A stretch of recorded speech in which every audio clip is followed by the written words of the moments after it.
নিষেধাজ্ঞা অমান্য করে সিরাজগঞ্জের সড়ক মহাসড়কে চলছে ব্যাটারি চালিত অটোরিকশা নসিমন ও করিমন।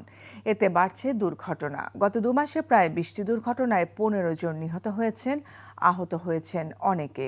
এমন প্রেক্ষাপটে মহাসড়কে সব ধরনের সিএনজি ও ব্যাটারি চালিত অটোরিকশা চলাচল বন্ধের দাবি সচেতন মহলের। সিরাজগঞ্জ থেকে শরীফুল ইসলাম ইন্নার পাঠানো রিপোর্ট।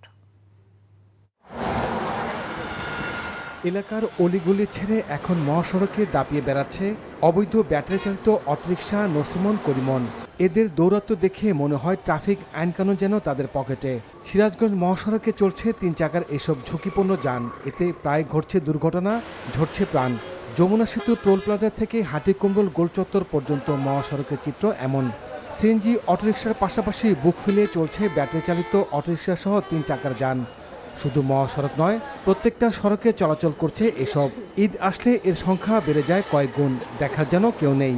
আমাদের মহাসড়কের সমস্যা অটো বাইক, সিএনজি আর অটো রিক্সা। যানজট বেশি হয়, অ্যাক্সিডেন্ট বেশি হয়, দুর্ঘটনার সংখ্যা বেশি হচ্ছে।